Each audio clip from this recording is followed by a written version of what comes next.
Welcome to The Real Connection, the podcast where we talk about all things real estate, building them up, taking them down, selling them, buying them, investing in them, designing them, decorating them. If it has to do with a home, that's us. Today I'm here with my co-host, Sean Santoro. Hello. And we are lucky to have as our guest today, Jordan Silvester from the Keller Williams and Verge teams. Yeah. Nice to have you on here. Geez, I mean, with that diverse, all those different kind of avenues, it goes to show why, like, real estate is one of the biggest markets in all of Canada now. With selling them, buying them, staging them, getting them full of stuff, doing stuff to them. Like it just never seems to end. Building them up into fourplexes or tearing them down and starting from scratch. Jordan, I'm sure being a real estate agent here in Windsor, you've dealt with it all. Yep, I've done it myself. I've helped a bunch of my clients do it. It's very interesting, actually, when you bring up the word fourplex, because, of course, the city of Windsor decided to turn down the $70 million because they could change the zoning bylaw. We'll see how that all plays out in time, but that's just a quick side note there. Oh, absolutely. I was a little confused by that one myself. We have about 8,000 people looking for homes in the Windsor area, and more coming in with the new development of the EV battery plant and all the other factories that are looking at coming here, as well as Amazon, and we have a ton of stuff going on here. Windsor is, I'm going to say it, and you can correct me if I'm wrong, one of the hottest real estate markets in Ontario for sure. I don't know if it's in all of Canada, but it's certainly a hot market. Yeah, the market's definitely moving because the inventory issues are where you're going to find the prices are going to be a bit more static because you have to rely on the lenders to come up with a way to get people more money, right? Because that's the game that's changed, right? At 2%, you can borrow X. At 6%, you can borrow Y. And that's just where a lot of the market moved as far as the financing goes. But the number of people who still want to get into home ownership or in the move up, the move down, and what they're trying to do with their life hasn't really changed. It's just the ability to do it. Or again, if a few years ago your property was worth 700 and today it's worth, call it 500, it's a different equity position. So the different retirement strategies and different things people were looking at doing, a lot of that all changed fairly drastically. Most of it driven by the rate increases. But again, we're still seeing quite a bit of movement in the market due to the fact that we're still in an inventory shortage. So now with Windsor being a hot market, and I can only, Sean and I have talked about this, where you're only going to see this area becoming hotter. When do the interest rates, of course, went from super low, like 2% or less, up to, I think with the testing for the governments now, it was like a 7% for the test rates. I think somewhere around there. A little higher, because it was basically at one point, I think it was as high as 8.5%, because it's 2% above the rate that you're quoting. From my understanding, we can ask Sean; he would know a little more specifically. And then, correct.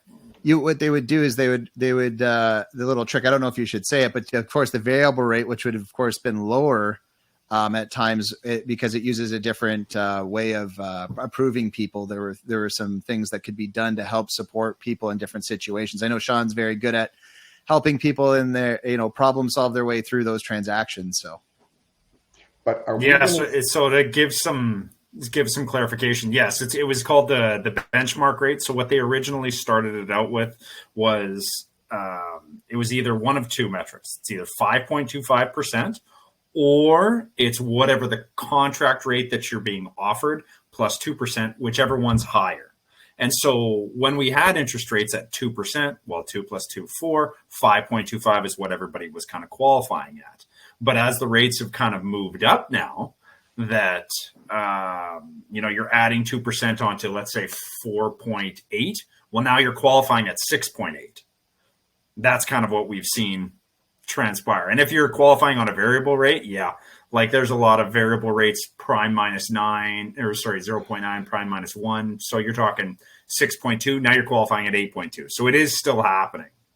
So when are we looking at, Jordan, in your estimation, when are we looking at a drop in this rate? Is it going to be summer? Is it going to be fall? Is it going to be next spring? So I went to loaded question. Well, I went to the RBC Economics, and before that happened, I had pegged actually that April, so the April one coming up would actually be the first time they truly look at moving it down. I had no expectation that it would go up, but that it would just hold. Now that's been pushed out. I would probably lend it to the September timeline, where we'll see it drop, and we'll probably lose about 1% by the year end, because I think they'll do a quarter for the last part of the year there. And so when you see that, that'll spark people's interest in seeing that the rates are coming down. I think the first one will have the greatest impact on the market, though, because the moment it starts, right, the snowball starts rolling, it's only going to continue to pick up speed. And like I've mentioned earlier, we're not really having the number of people who would like to be in real estate down. It's the number of people that can actually be in the market. And again, with the fixed rates actually coming down a little bit, they're closer to 5 than to 6 now. So with that, we're starting to see the market pick up. We're starting to see the multiples reappear. We're starting to see the market start to climb. And so I think if you're looking at, like, we're in the spring market, so we're going to see the market do what it does in the spring market. It's a very consistent thing year in and year out, now that we're into what I would call more of a normalized market out of the insanity market where every month it went up. Right. I think you're seeing now we have our peaks and our valleys throughout the year. There's times where there's more inventory, there's more traction, there's more buyers. And it's usually once, now that it's going to be light till 7 o'clock tonight or 8 o'clock tonight instead of light till 4:30 in the afternoon, it's a little easier to help people buy and sell homes when they can actually see them in daylight. So there's other factors that do build into what causes that to happen. Again, winter and snow versus, nobody really wants to go out in the middle of August either when you walk outside and you're drenched. Nobody wants to go out when you're stepping out into a blizzard. Most people really like to buy and sell in the spring and the fall are the two busiest markets in my experience. So once the rates start coming down, even a little bit, as you said, the snowball is going to start to roll. There's a lot of people pent up, just kind of waiting for this. How quickly, in your estimation, do you think the insanity is going to start again? Is there going to be suddenly $50,000 overbids again, or is that something that's going to kind of is that gone by the wayside? It hasn't gone by the wayside. I think that's the misnomer. It's gone by the wayside pretty much once you clear about 700,000 in the market, but everything in the listed at $299, $399, $499, and $599 still a lot of times get pushed. Even $699 does. It's not to say over those numbers it doesn't happen, but if you're looking on the real estate market in Windsor Essex and you're looking at something at $649, there's a more likely chance that it's actually probably listed at what expectation is in the current market than that it's actually a bid price. Now, you can always reach out to a realtor and verify. But when you're looking at $299, almost always that's a bid price. At $399, almost always a bid price, meaning that they're going to hold offers for a week. You're going to be a part of the group there. And then you're seeing, there were 6 offers on a property the other day. I know it went up about 21 or 22,000. I know one that had 15 offers and it went up 135,000. So we're not seeing the same insanity where, I was in one last year where there ended up being, I think it was 26 offers and it went $225,000 over. But again, basically when you look at it, the more offers there are, the likelihood the number gets pushed up, right? So 15 offers, 130, 6 offers, 30, 40 over, these are pretty consistent. But what we're seeing is that the buyers are still out there. They are back into the mode of bid and not really into the mode of looking at it as a list price. I've been in the business since 2008. So for most of the early part of my career, it's really hard to switch into this economy, right? To the list low, sell high, because forever it was like, okay, you want 500, let's list it at 499 or even, 524.9, and we'll negotiate somewhere between 485 and probably 515, right? Like that's you're 10 up, 15 down. Right, that was whatever. A normal market. That was normal. And we got back a little bit towards that, but because I think we spent so much time, the culture changed in the buyer's profile that we could never really get all the way back. And so as soon as the rates kind of stabilize, we've been in I would call this a stable market for at least almost a year now, where the market's really the rates have relatively held. The market itself, price-wise, is relatively held. Like a lot of the things have been in a stable mode. So right now we're seeing the everything shift back up, right? We're already rising week over week again. As we head into the spring market, it's already starting to happen. So the rates don't have to necessarily come down. What I'm concerned with is what's the amplification when they do, right? So does that then push the 30 to 130 out, and now we're back up to that 150 to 200 over again? Like what window are we playing in? If you're a young couple or a young buyer, is now the time to do it before the insanity rolls back in, or are you waiting for the lower rates? Well, it's one of the things one of my buddies says all the time, and it's really smart. It's you date the rate. So if it's affordable today and you can manage the payment today, then I would recommend you get in today, because getting in tomorrow, rates will come down. But as we saw before, 2% adds almost $225,000 to the market. Well, if you're at 5%, let's say for 5 years, this simple math, and then all of a sudden in 5 years, now it's at 3%, because we're probably not going to be back to 2 or 3.5. You get that savings, but today it's affordable at the 5%.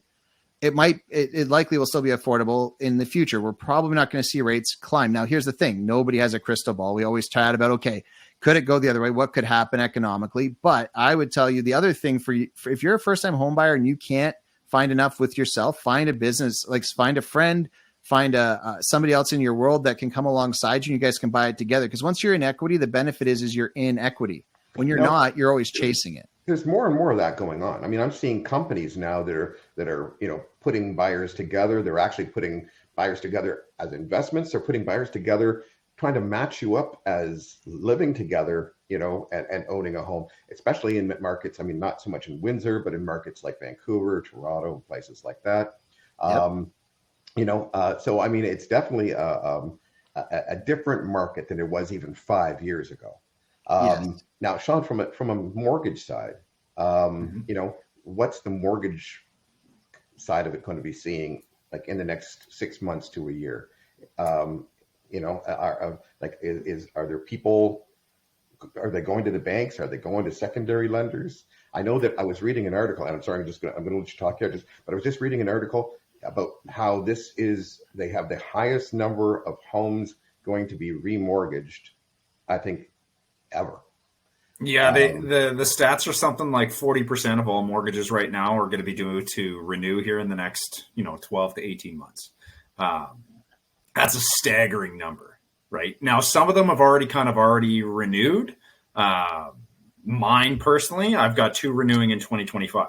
So those nice 2020 rates, yeah, they were advantageous. That was actually a little bit early, just kind of worked out that way, but still great rates. And yeah, when it comes up for renewal, it's going to really put a test on people's finances. I think many are going to have to refinance. Hopefully they've got the equity in their property that they can do that.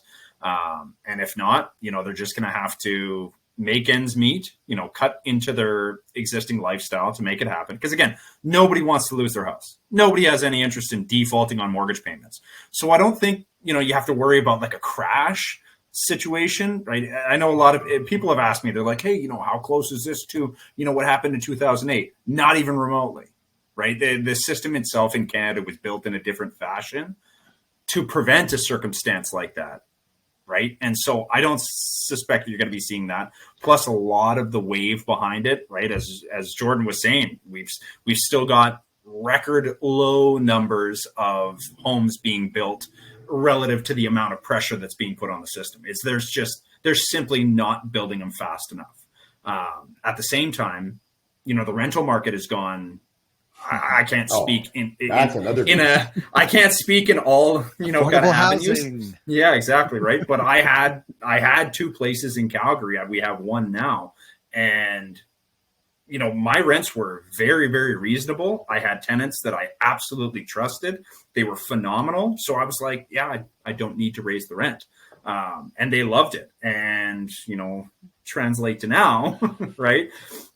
Those variable costs have kind of jumped up. And so we've had the conversation. Now, granted, we still took very good care of our tenants. She was awesome. And she said, yeah, no problem. Like, absolutely. We can totally talk about, renewing at a higher amount. And that's the thing, right? Is they're going to understand things. But in terms of the whole on the mortgage market itself, lots are going to be renewing. I don't see blood in the streets by any means. Because that was one of the questions that I had from somebody we were talking the other day, and this sort of blends you and Jordan together, is if, suddenly my mortgage goes up $750 a month, right? Mm-hmm. And I can't afford that.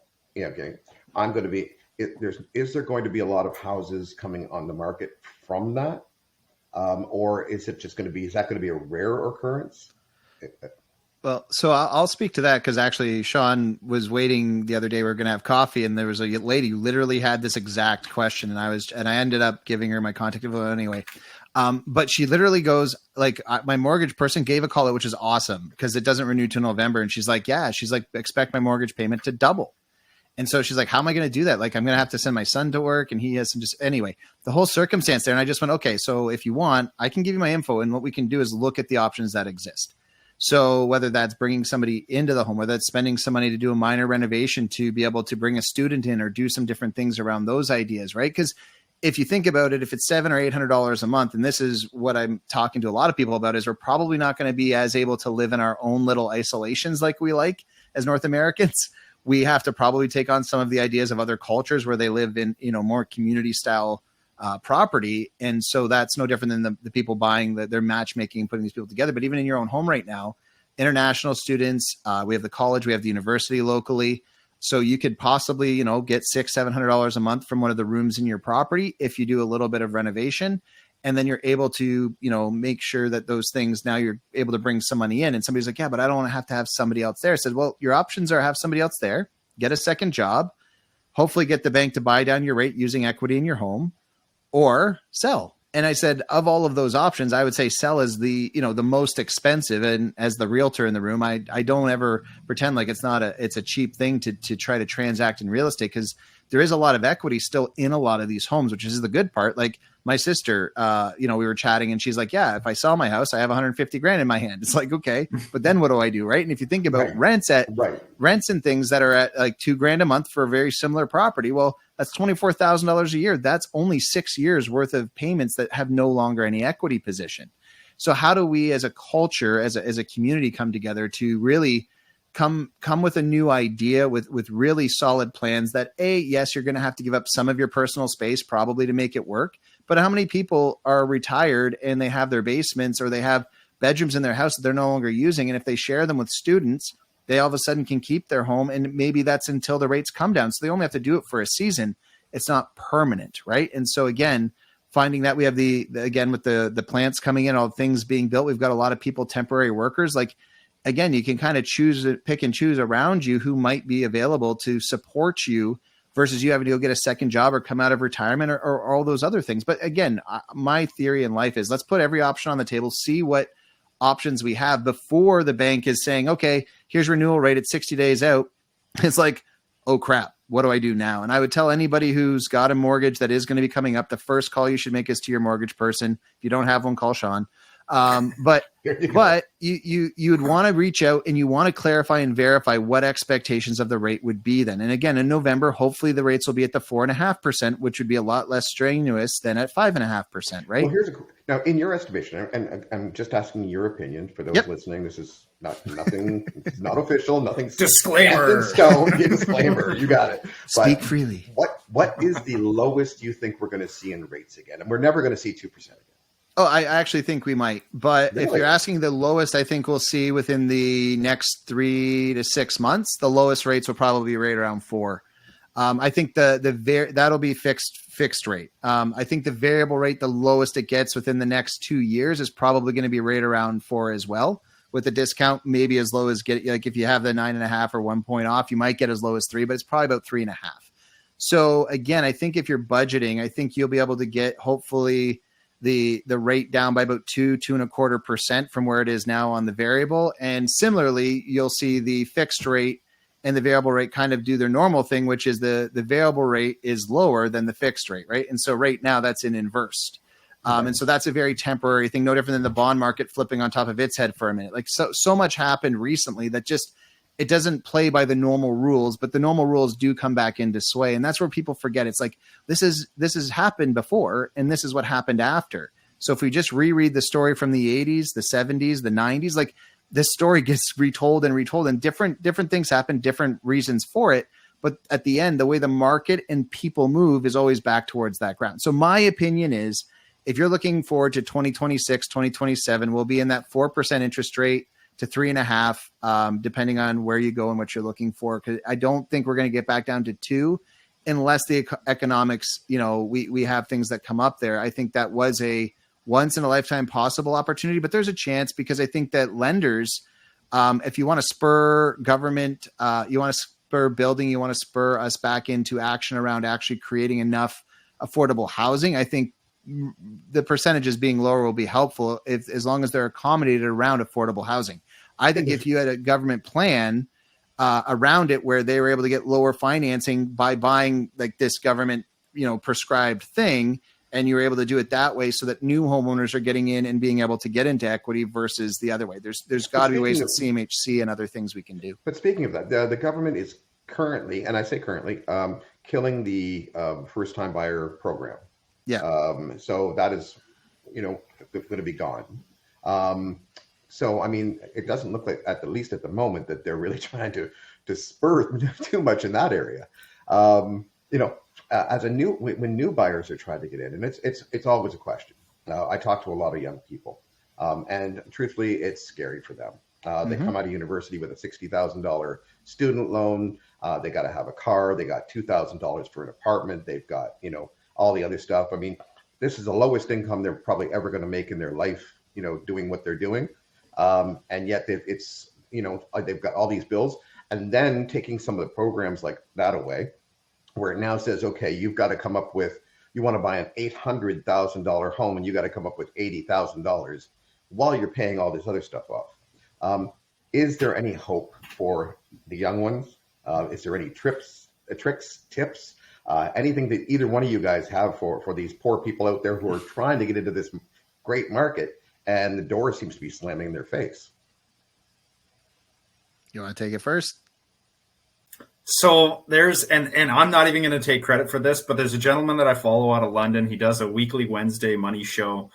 His name's Mike Rosehart, and the guy delivers tons and tons and tons of content. And he always signs off his show with the same kind of mantra, slogan, whatever you want to call it. But he says, the three things that you need to do to get to a position of financial independence, right? And everybody's going to measure differently, but spend less, earn more, maximize returns. And, how can people get, how are the young ones going to make it? By doing exactly those things. You're going to spend less, you're going to save more, and maximize your returns. And that's all that they really can do. And, everybody would love to have, a brand new car and brand new shoes and this and that. But, realistically, and there's another thing that he talks about is the work has to happen first before the rewards of what you get from working, right? And I don't mean to insult the young ones nowadays, but the mindset seems to be different. It seems to be, I want all the big stuff now, Well, and it's like, well, they want all they want the $500 Jordans and all that other stuff, but they also want to get into the market. Yep, and that's the thing, right? And so sometimes you have to have hard conversations with people. Certainly when they're coming from a position of like, hey, I want to get a house, and I don't know how, and I need your advice, Mr. or Mrs. Professional. Mm-hmm. Well, again, right, there's going to be pleasantries and this and that, but ultimately, eventually, we have to be dead honest if they're in a situation that's, very dire. Some of them are coming out and they've got a little bit of student loan debt, they've got extremely high work ethic, and they just graduated with a phenomenal program in engineering or something like that. And they're, kind of looking down the ticket at, I can go work in the US, at one of the manufacturers right there in Detroit and make $125,000 a year, in the next 6 to 12 months. Mm-hmm. That's pretty good, right? Because credit we can work with. Down payment, there's varying sources, but your income, that's only on you. That's all, my hands are tied, right? And so some of them are coming out with those kind of good attributes out of school, but those that don't, and they're saying like, hey, I need a solution. Well, you have to have the hard conversation. It's like, listen, this is what you need to do. And if you don't want to, that's okay. Or you don't think you can, okay. We can keep in touch and work towards the final goal. But as of right now, like there's nothing that really can be done. We can't magic wand it. There's no solution here unless you're willing to X, whatever it is. The response. So one of the things I look at, and it's the immigrant mindset. And the mindset is that things are not more important than the future. And so what's really interesting is I have friends who, of course, are first-time immigrants to this country. And then I, of course, have parents parents who are first-time immigrants raising their children. There's a different mindset I find within that culture than there is from me, who is like 5th generation Canadian, right? Like we've just been here a long time, and it's not necessarily negative, but we want to play by the rules that have always existed, but the rules of the game are changing. If I were raising my kids under the same mantra, which was get a really good job, don't worry, everything will be fine, the policies and programs in place will sustain you. That does not seem to be the truth in the current economy.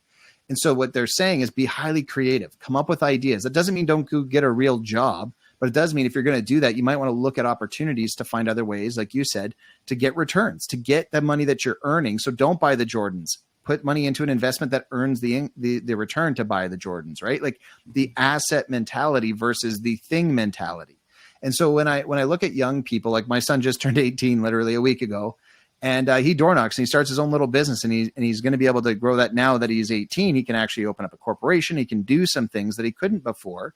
And so what's really cool for that is to see him door knocking and doing the labored work and doing some of the hard stuff. But it's still, if he goes to a bank and says, hey, I've made $150,000 and I'm 18, can I buy a house? They're going to say no. You know why? Because it's 1 year. Now, if you had a job, like you mentioned, go to 4 years, get this job, work at it for 6 to 9 months, then finally you're in that spot. But my son, after 2 years, if he hustles and he does some of these things and he wants to work hard and build a solid business, he'll be able to become, liked by the bank. But the other thing is, if he has 5 of his buddies all doing the same thing, and they look at it and go, okay, so now I've made 50 grand, they made 50 grand, 50 grand, 50 grand, 50 grand. There's $250,000 worth of income. And they come to Sean and say, hey, want to buy our first rental together, right? Live in my parents' basement, like still stay at home. You don't need to leave. Your parents are hoping that when most people, they want their kids to get ahead. They're willing to sacrifice and keep them living with them either way. So might as well. The average nowadays, I just read the other day on that, is the average is now between 28 and 32 by the time kids are leaving home. Yeah, and I think that has a lot to do. I think that has more to do with the culture of what we've done around marriage and a lot of the things on that side, the actual moral reality of how we've operated in the world over the last 10 to 15 years. That's pushing those ages out, because again, when you think dual income, right? And this is why we're bringing it up now. Do this with your friends. But a lot of people used to get married in their 20s. Today, most people get married in their 30s. They don't get married, or they don't get married at all. And so it takes them a while to be common law and different rules and regs that show up there. I think there's more than just the simple things. And that's why I say get in a group with friends that you can be in equity with. You guys could even live in it or rent it or whatever you need to do to make that work. And that's similar to pairing up in marriage, right? When you were young, you got a partner not only who would help you with your family and you'd support each other, but you also had 2 incomes a lot of the time in the current economy. And so that, of course, when you both come together and you make 60 and she makes 60, you make 120 versus you trying to make 60 and can't buy anything, and you're in it together, right? There's this, you're both working towards the same outcome goal. And I think that's where we got to find a way to help teach this generation, find friends, find your group, find your niche, find these people who have similar mindset and have a similar opportunity where they can help pool together to get in. And I've told people this, well, I don't want my daughter living on this area of the city. I'm like, cool. I wouldn't want my daughter living there either, but she can afford a rental there with her income without anybody else. Mom and dad might have to help or some other way to do some creative things for the down payment. But when you do those things, now she owns a piece of real estate that will likely transact for more money in 5 years than it didn't, right? The odds that the property is not worth more in 5 years is almost impossible. I really like the concept of teaching the younger generation to get in with their friends and stuff like that. Going to the bank of mom and dad is easy, okay, if they can afford it. Of course. But some can't and still want to help. And I know that there's some who are looking to save for retirement and heading towards that direction, and offering to assist the kids. And usually the amounts are not small. Puts a dent in their potential to retire at a certain age and everything else. So the idea of teaching the younger generation, to band together with other basically young investors, and go in that direction. I think that's definitely a direction that I think the schools don't really work with that. They don't teach that kind of mindset, neither in high school or unless you're in economics, not even the universities or colleges really teach that. And I think that's something that we definitely have to, as a society, work more towards, because yes, the realities are we're not going backwards now. Right. Things are going to, if not get slightly better, it wouldn't take much to push it back slightly worse either. So we really have to have that mindset of how can we get through this. And I really appreciate, that particular opinion from you, because that's my view as well. Well, as an investor, I use joint venture agreements. And for anyone out there that doesn't know what that means, that just means that there's one person on title and somebody else ventured with you. And so if you're looking, again, you'd be doing a joint venture possibly with your friends, but a lot of times they're all going to be on title. So you have joint ownership. But there's also the ability to use other people's money in this business. And Sean, of course, and myself and others who all know there's a game outside of the game. And so you can go look to find these men and women who are looking for young people who they've got their money. You mentioned it, like they're kind of looking at their retirement, but if they could invest with you for 5 years, then your plan is to pay them out and they'll grow their equity and they know they're in the equity game. That's not a bad way to help, get started, because again, you're like, well, where do I come up with it? You mentioned it. Where do I come up with 80 grand to buy my house? Yeah. Talk. It can be your parents, but you can also look at other you won't necessarily be able to go with A lenders, but B lenders who will allow you to use a second from somebody else as a JV agreement under an equity position instead of a lending position. There's all kinds of creative ideas. And this is where I think, again, masterminding with young people, getting young people interested in money, because money is a resource. The one thing I've realized is money has no real value other than its utility, meaning what can I use this for? And instead of using it for my Jordans, my iPhone, my things, I'm going to use it for my assets. And I've told people now, I'm like, as a realtor, I get it. Entering into real estate isn't the first place I'd recommend now.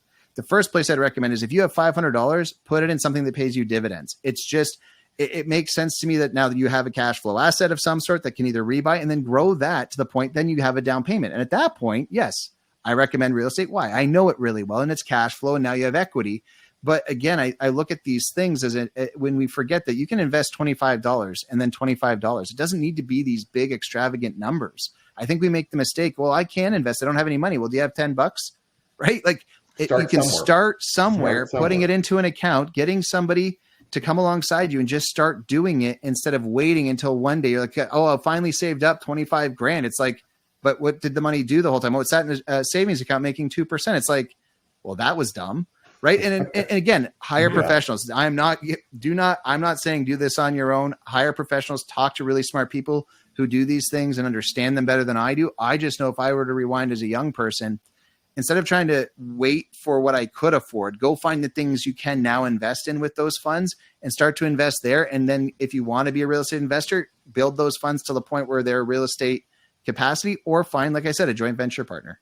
Well, that is a huge topic I'd love to talk about. And so we're going to have you back, and focus on that, because there's a lot of great information there for the listeners. And I really think that's something that people need to hear more of.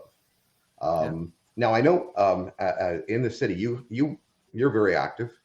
You're active with your clients. You're active in the community. I know that you've got an event coming up. Can you tell us a little bit about that? Yeah. So on April 4th, from 7 to 9 p.m., we're going to have this awesome event. We've got Mayor Sherry Bondi coming into town to speak to us about how in the community, she's trying to find ways, of course, around affordable housing. She's trying to speak with the community about, okay, how do we work together? Not how do we work against each other? How do we grow, whether that's through the ADU programs that are available. Windsor's really good at it. And then she's, of course, the Essex mayor. It's really awesome. And then we've got my friend, Matt from RBC coming in to really just speak about mortgages, to come and give us like the economic update, kind of like we're doing here on the podcast, just an idea there. And then of course you get me, the realtor, who's just looking at, okay, so with what Sherry's trying to do, with what Matt and, Sean and others are trying to do, how do we as a community come together to build these relationships, build these networks of human beings and support each other, right? Because here's the thing, I may not have all the answers, but maybe you do, or maybe you do. And maybe your idea will spark a response in my brain that's like, oh, this thing. And so these events, it's designed to be probably about 45 minutes worth of head talking. And then the rest of it is designed to actually ask questions and try to get to some of the root causes of where people are stuck and how we can best support them. So the event again is April 4th from 7 to 9. And we'd love to have you guys out. If you guys wouldn't mind posting the link below, we do have a link, of course, to book and get your tickets. Hopefully, it's going to book out. It's going to be held at 3070 Jefferson, which is just off the expressway here in the city of Windsor. So it'll be a great event. No, I think there's a lot of knowledge that's going to be at that event. So we'll definitely be posting it and sharing that. Absolutely. Beauty. Well, I'd just like to thank you for coming on today. Thanks for having me. Great information, and more to be had. And of course, Sean is just a a fountain of information on his end for the mortgage side. So, we're going to be talking a little bit more about that on future podcasts. But again, thank you for coming out today. It's been wonderful. And we look forward to, having you back on again and talking more about the young generation and see how we can, help them a little bit. Awesome. And otherwise, this is The Real Connection with Dave McCall, Sean Santoro. And we will be back on. It's a weekly show now, so we'll be back on next week. Look for us at www.therealconnection.com. We're going to be on YouTube. We're going to be on Instagram and Twitter and all the big social media sites. So for the listeners and viewers, you'll be able to find us everywhere. We're going to be on 18 podcast channels, Spotify, Amazon, all the big guys. So we will be everywhere, and we will be definitely talking to Jordan Moore.